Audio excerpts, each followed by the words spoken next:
যেদিন জন্মেছিলাম ঠাকুমা তুলসী তলায় মাথা ঠুকেছিলেন। নিজের হাতে তৈরি করা নাড়ু ফেলে দিয়েছিল গরুর ডাবায়। বাবার মুখ ছিল গম্ভীর, মায়ের মুখে এক পাপবোধ।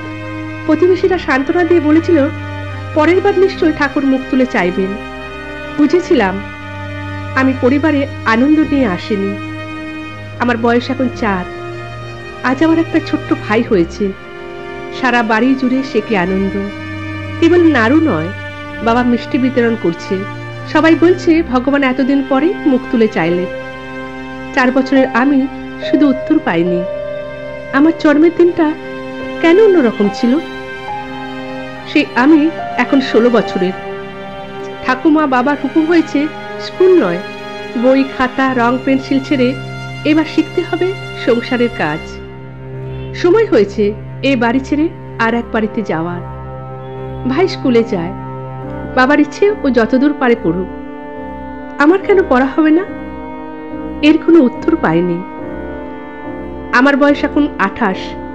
বিয়ে হয়ে গেছে 11 বছর আগে। একটি মেয়ে, একটি ছেলে।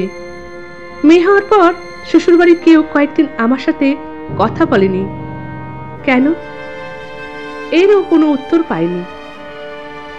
সেই আমি আজ 50-এর গোড়ায়। বাপের বাড়িতে এসেছি বাবার আর কয়েক মুহূর্ত। ভাই চাকরি করে, সময় পায়নি আসার। সে সময়ে আমি দিয়েছিলাম বাবার মুখে 2 ফোঁটা জল। সবাই বলেছিল লোকটার কপাল খারাপ। শেষ সময় ছেলের হাতে জলটুকুও পেল না। আমার দেওয়া জলে দোষ কোথায়? এরও কোনো উত্তর পাইনি। আমি এখন 75-এর বৃদ্ধা। জীবনের শেষ কটি ক্ষণ আর বাকি। আমার ছেলে বড় ব্যস্ত, চারিদিকে ছুটে বেড়াচ্ছে, লোক জোগাড় করছে। আর আমার মেয়ে চুপচাপ নীরবে আমার পায়ের সামনে বসে আছে। ওর যে কোনো স্বাধীনতা নেই। সমাজের সকলে মন চুবিয়ে ওকে চলতে হয়। নীরবে 2 চোখের কোণ দিয়ে কেবল গড়িয়ে পড়ছে ফোঁটা ফোঁটা জল। মেয়ে ছেলে কেন এত তফাৎ? এর কোনো উত্তর পাইনি। আমি আবার জন্মাতে চাই একজন মেয়ে হয়ে। পুরুষের চোখে জগৎ দেখব বলে নয়, জগৎ দেখব একজন মেয়ের চোখে। ভিডিওটা ভালো লাগলে লাইক, শেয়ার ও কমেন্টস করে দেবেন। নতুন বন্ধুদের চ্যানেলটা সাবস্ক্রাইব করে পাশে থাকার অনুরোধ রইল।